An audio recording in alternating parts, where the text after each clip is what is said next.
Hi, I'm Dylan Bosch, and I'm totally a historian for the Natural Museum of History, and definitely not a student at Colorado Mesa University. Bingo was his name-o. George Washington was born in 1732, and he was born into a family of wealth. His dad, John Washington, was actually Justice of the Peace. So he was an important dude. So George Washington had a lot of things to live up to, you know? Big guy, top dog, right? He had to be good. So he actually didn't go to school. He went and learned things like land surveying and writing. He was actually really good at land surveying, and they actually asked him to survey some land in Virginia, and they were like, yo, do this. And he was like, "Aight," and then he got certified by some college to survey land. That was a job. He was also a really good writer, but people were like, oh, he doesn't write emotionally. He writes with power and authority because he is George motherfucking Washington, you know? So when George Washington was older, Robert Dinwiddie, fun name, Dinwiddie. Robert Dinwiddie appointed George Washington as the commander of a militia district at the start of his military career, right? So Dinwiddie is like, George, I need you to go remove the French dudes from our fort. And George was like, aye, sir. So he went over to the fort and was like, get out. And they were like, no, but we're not going to send you back to Virginia, the way you are, because they were super low on supplies. So they gave him a bunch of supplies, and he was like, okay, thanks, guys. And he marched all his troops back to Virginia, and when he got back, they were like, oh my God, George, you're so awesome, because it was like the middle of the winter, and everyone lived, and it was a good time, He was really cool. They're like, that's very admirable of you. Very good job, George. So he got back, and Dinwiddie promoted him to lieutenant colonel of that Virginia regiment. And he was like, hey, go to Ohio and remove the French from there, because it worked really well the first time. So let's try it again. So George goes there, and he kicks everyone's ass, right? George walks up. He's like, hey, French dudes, get out of Ohio. And they're like, no. And he's like, all right, bet. And he... Which actually, it started the French and Indian War. So they found a camp outside of the fort that the French dudes were at. And they ambushed that fort. And I guess some of the guys were scalped, and it looked like an Indian attack. So then the French were like, hey, Indians, you suck. And they just, and French and Indian War.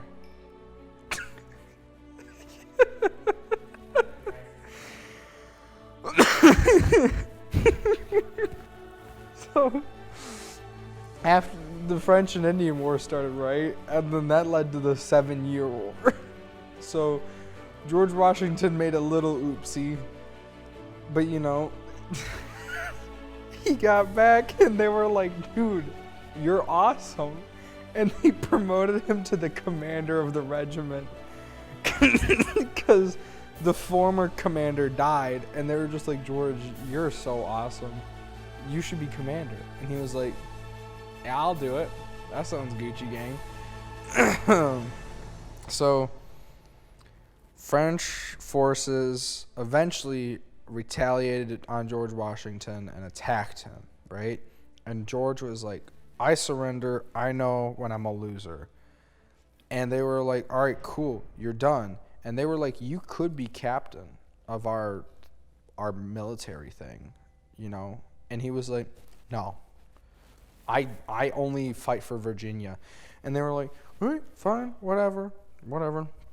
So the Virginia regiment ended up getting split up into different groups and stuff, which, as you can imagine, made it pretty weak.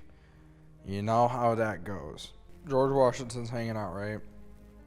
He's like, I'm the commander. And then the French forces were like, hey, you're the asshole that kicked our butts in Ohio. And he was like, yep, that's me. So they were like, okay, well, we're going to fight you. And then George is like, I surrender, dude. I don't want to fight you. Because he was outnumbered by like a lot. So after that, the Virginia regiment was split up and stuff.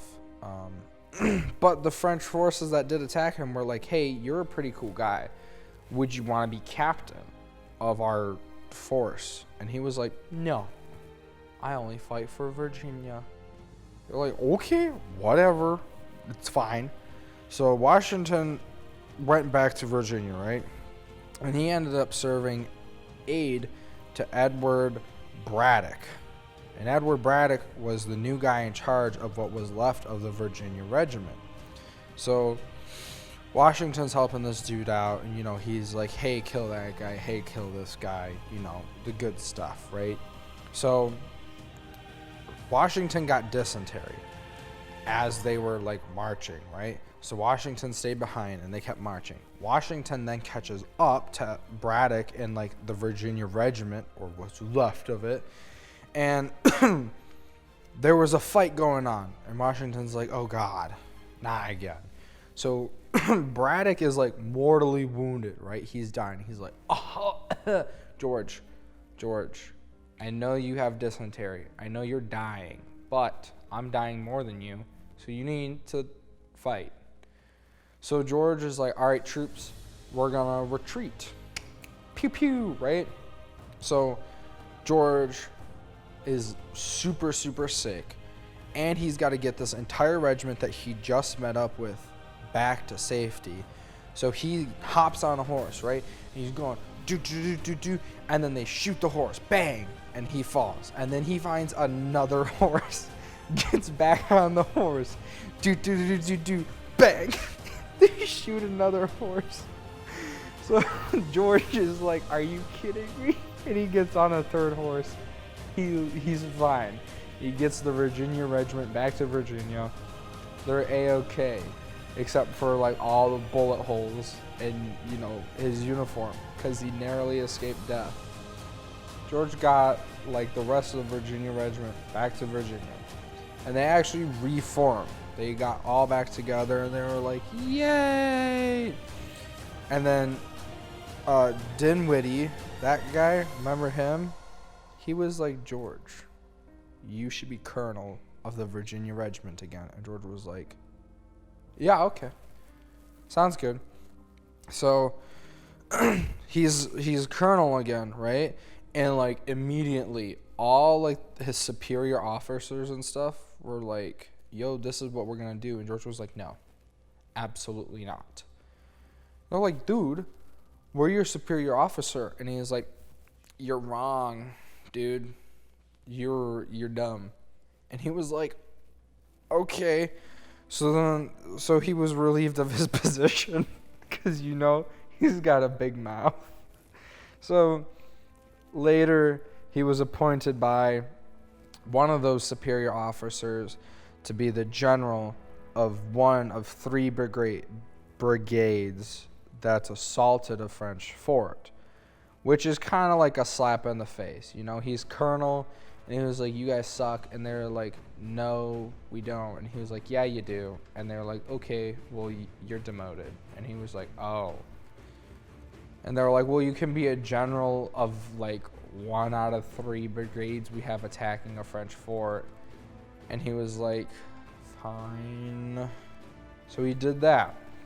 After that, Washington resigned and returned to Mount Vernon, because all Washington really wants is to work in Mount Vernon on his plantation and just kind of do what he wants to do. So Washington goes back, and he's just like, yas, dude, I get to relax. But Washington was a really good leader, right? So he increased the Virginia regiment from 300 to 1,000 dudes in the time that he served. And he held ground for like 300 miles against a bunch of attacks on like the frontier. So people looked up to him. They were like, this guy's really good. He knows what he's doing. And George was like, yeah, I know. And then he went back to Mount Vernon and was like, but I like farming, dude. That's where shit's at. It's farming. So he's known as he is known as protecting the people of the frontier more than any other colony. So, you know, Virginia, Delaware, and New York and stuff. Him and his Virginia regiment protected the frontier people better than any other colony.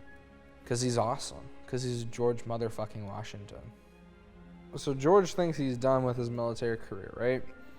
He goes back to Mount Vernon, and he's like, I'm gonna work on my plantation, and that's the life I'm gonna live. And then he sees Martha Washington, and he's like, oh my God, that girl is beautiful. Oh my God. So they get married, and she's got 2 kids because she was married to someone else before. And he's like, I don't care. Those are my kids now, and they raise them together. So yeah, George is like, dude, I'm gonna plant tobacco. And Martha's like, that sounds great to me. George was like, and I have 2 kids and a wife and tobacco, and that's all I need in my life, right? So things are cool. So Washington's got a buddy named George Fairfax, and he is running for political office in Virginia. And George is like, I back my buddy George, because we're both named George, and I back him. Someone does not like that. Another farmer named William Payne was like, George Washington sucks, because he backs his friend, other George Fairfax. So they end up getting into like a big fight, and they're yelling at each other, and Payne is like, you suck, Washington, and Washington's like, no, you suck. And George eventually diffuses the situation, but because he was an officer of the Virginia regiment, he had soldiers that were like, ride or die, man, we're gonna kill this Payne guy. And George was like, whoa, you don't need to do that, Payne, we're gonna figure this out. So the next day, Payne's at a bar, and George comes up and goes, hey man, look, I'm sorry, we're cool now though, you know? And Payne looks at him, he's like, I thought you came here to challenge me to a duel. And George was like, no. And he's like, cool, awesome, great. So everything is cool, right? So George is like this respected military hero, right? From working the Virginia regiment and kicking ass against the French. And people are just like, dude, George is awesome. And he's like, I'm gonna run for political office, you know? So he starts running for like candidacies in Virginia, and people are just like, George Washington's awesome. We should vote for this guy because he's pretty sick. And it works. And he gets into office. So when he's in office, he has this great big party at his house with like 2,000 people that he thought were like held power in politics. And it was like, guys, party at my place. Whoop, whoop. And he has a big ass party. And he's like, I'm important now. This is the life, bro. So they're doing that.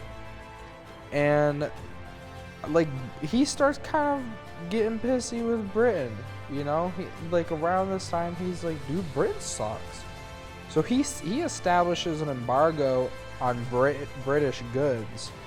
And he's like, no, sir, we will not have these in Virginia. And people were like, oh, okay. So a little bit later, his stepdaughter died at the age of 12. And that was like a big thing for George. So that very day, he canceled everything. And he's like, look, I'm going home to my wife, and we're gonna mourn, and I'm gonna stay with my wife for as long as it takes. And he was gone for 3 months, and he just stayed at home the whole time and was just like, all right, bye, y'all.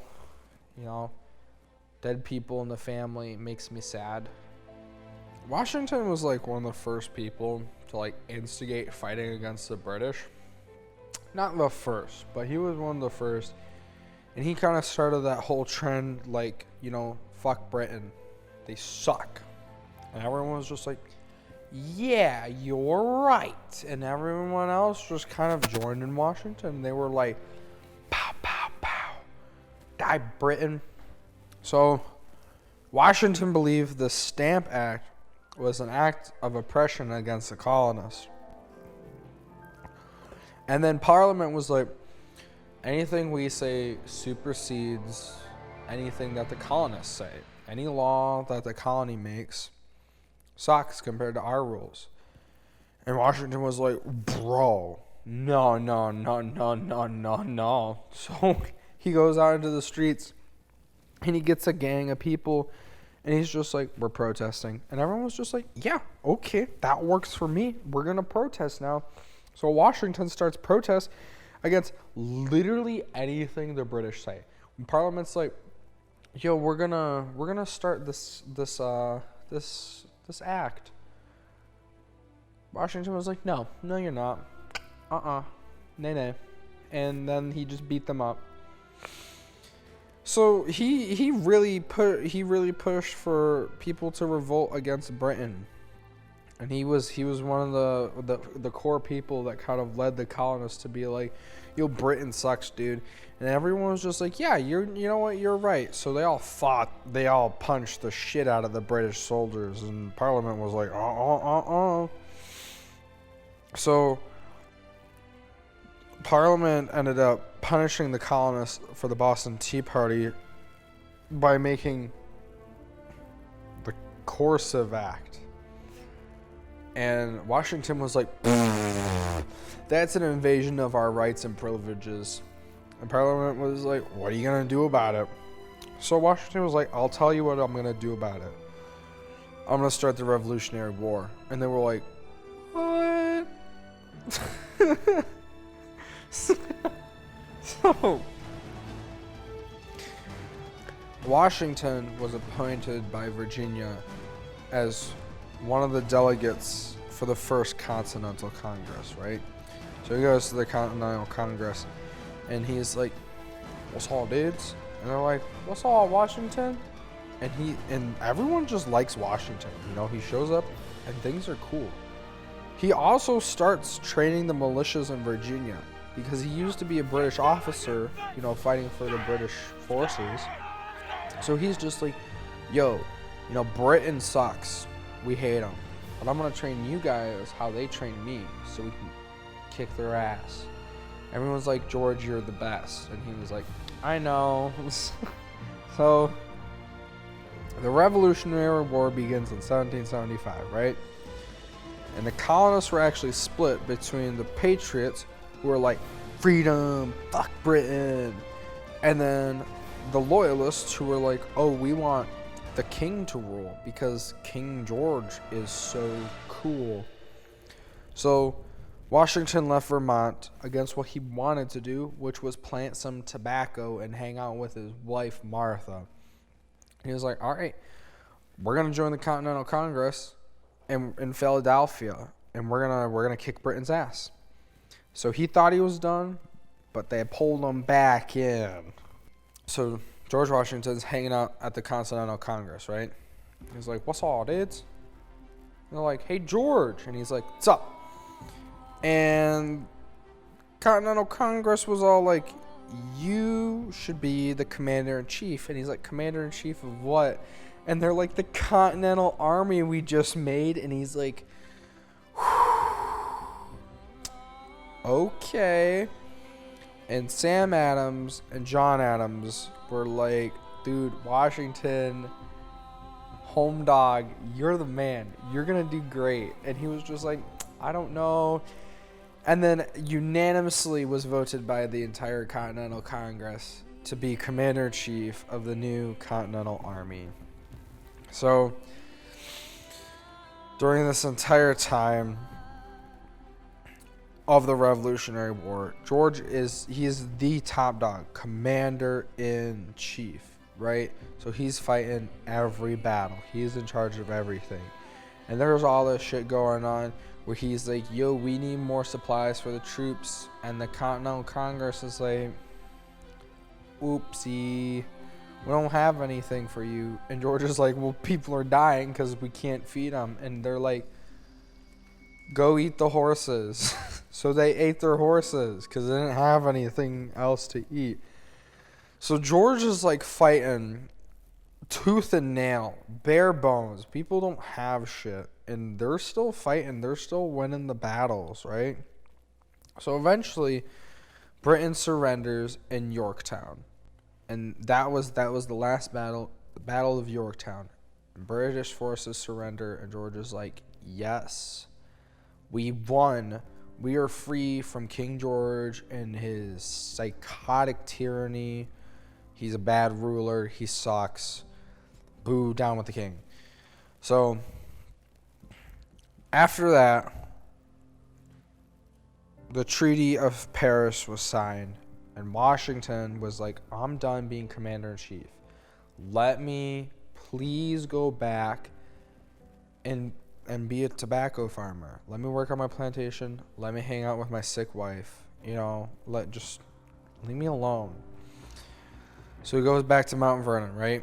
And he was like, we're good. This is fine. But he was also kind of like, this new nation's pretty fragile. Because we did win the war, but barely. Oh man, it was real close. So he was like, if anything happens to this country, it could be really bad. It could undo everything I just did. That'd be bad. So he was like, we need a strong central government. We need someone to help the country stay together. In 1787, Ben Franklin was like, hey, George, you should be President General of the Constitutional Convention. And then was elected unanimously again. Because, George Washington wasn't your Joe Schmo, right? He didn't just walk in. He wasn't just like, yo, what's up, dudes? No, he worked for everything he had. He came from a family of wealth, but he still worked nonetheless. And everyone admired him. Everyone was like, dude, this guy's fought battles. He's fought wars now. He freed us. This is a great guy. So everyone's just on board with anything George says and does. And it's great. It's great for George. Life is great. At the Continental Congress, George is unanimously elected general president. And from there, he ends up getting elected president of the new country. And his vice president is John Adams. And at the time, the vice president was whoever came in second place. And George didn't have a problem with that. John Adams was a pretty cool dude. So he was just like, yeah, it is what it is, dude. So George Washington is now president. And his vice president is John Adams, right? So they're like, but what should the president be called? And some people were like, His Majesty the President or His Excellency the President. And George Washington was like, no, you sound like a bunch of British punks. We're not. No, absolutely not. And they're like, well, what should we call you? And he's like, Mr. President. And they're like, yeah, okay, whatever. So George actually appointed people in his cabinet to argue with him. He could have appointed a bunch of people just to go, yeah, Mr. President, you're right. And he was like, that's stupid. And he actually appointed people with a bunch of different views. And he would ask them for their thoughts and opinions anytime he did something. And he's like, I want all sides of the situation. And that's how he ran as president, is he actually would appoint people that did not agree with him so he could get other viewpoints, so he could take into consideration other people's thoughts on the situation. So what ended up happening was he had elected Hamilton and Jefferson and two leading powers in his cabinet, and they had such sharp conflicts between each other. They disagreed so much on things that they kind of started making parties almost. There was like the group that backed Hamilton and the group that backed Jefferson. And George was like, hey, no, don't do that. And they were like, no, we're not. We're cool. And George was like, okay, whatever. So he let it be. So Washington like carves the path for all future presidents, right? Because he's the first president of the United States, or what will be the United States. So everything that Washington does is kind of like he sets the path. Whatever he does is what usually ends up becoming tradition within the presidency. So the entire time he is president, he didn't want to be president. Which, I think we all know what he wants to do, and that's work on a plantation and hang out with his wife. Which, like, can y'all blame him? But whatever, people were like, oh, you're so great. And he was like, I know, but okay. So, eventually, his 4 years kind of comes to an end, and he's like, this is the end of my term. 4 years, we're done with the term. And he was like, I'm going to leave. I'm going to go back to Mount Vernon, and I'm going to work on the plantation. And people were like, no. And he was like, dude. And they were like, no. And he was like, fine. So he ran for second term, and he was elected with flying colors again, right? But this is where things go a little bit So he didn't want to be president in the first place, but he was. Then he really didn't want to be president in the second term because he wanted to work on his plantation. He wanted to hang out with his wife. And his wife wanted him back on the plantation too. Like, she doesn't want him gone. But whatever, the people want him. So he goes back for the second term. And Washington's like, yo, like, here's some thoughts on things. And people were like, no, you're wrong. And he's like, wait, hold on. You wanted me back in the second term. And they're like, yes. And he's like, and now I'm saying that we should not do something. And they're like, and he's like, and you're telling me that we should. And they're like, yeah. And he's like, so why'd you elect me again? And they're just like, because you're awesome. And he's like, that's not okay. So Paris ends up going to war, right? And there's like this whole thing where like, oh, we need to back Paris because they backed us.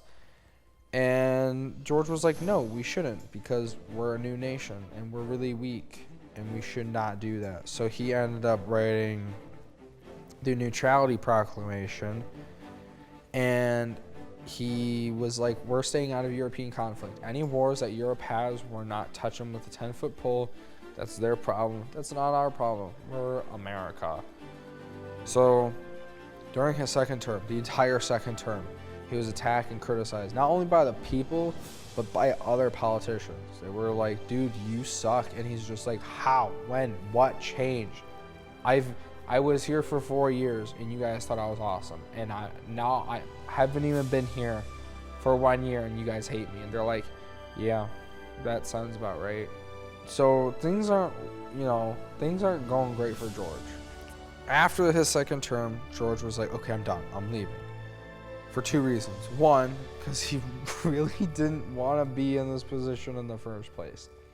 But two, he thought that if he died in office, that would set kind of this idea that the president would be in office until they died.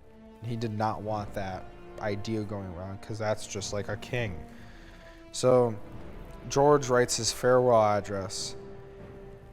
And he's like, I'm done, guys. I'm going back to Mount Vernon. I'm living my life. And he's like, okay, the country needs to focus on itself. It shouldn't make foreign alliances, especially with Britain. And no parties. And not the fun parties, the political parties. Everyone was just like, yeah, you got it, George. We got you. We're listening, and we understand. Okay, have fun in Mount Vernon. So he goes back, and there's immediately after he leaves, they make parties. Hamilton is in the Federalist Party, and Jefferson is the Democratic Republican Party. Like, Immediately after George leaves, they're just like, parties, boom, let's go. Like, yeehaw, where's the vodka? No, but you get the idea. So Washington retires to his plantation, and he goes back, and he's like, oh, finally, right? Nay. His plantation is failing. He can't afford to grow all the tobacco and then make a profit on it. So he ends up switching to wheat, and he now has a wheat plantation. But that's still not enough. So he ends up making a distillery on top of that. And it's still not enough. So then he starts selling off bits of his land to people, and he's barely making it, right? But he's back at home with his wife, and he's on his plantation, and that's what matters. So he's relaxed, right? Things are good. And then John Adams, who's the new president, goes, Washington, you should be lieutenant general and commander-in-chief of the military for our new country. Washington was like, yeah, fine, whatever. So George Washington serves as commander-in-chief of the new country's military. He serves for 17 months and then dies at the age of 67. Pretty sad. But his entire life was like setting precedents for things, right?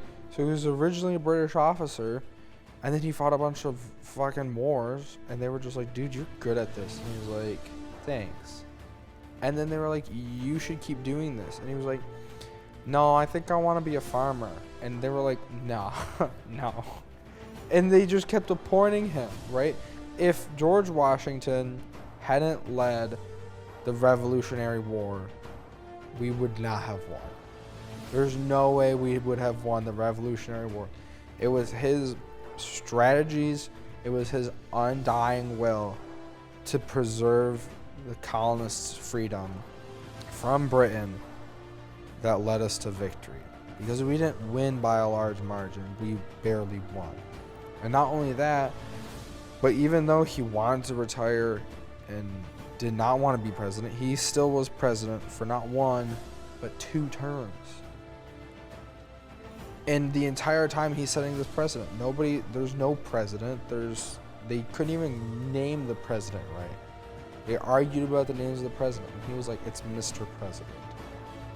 So George Washington, if he had only been working on his plantation his entire life, we would not have been the America we are today.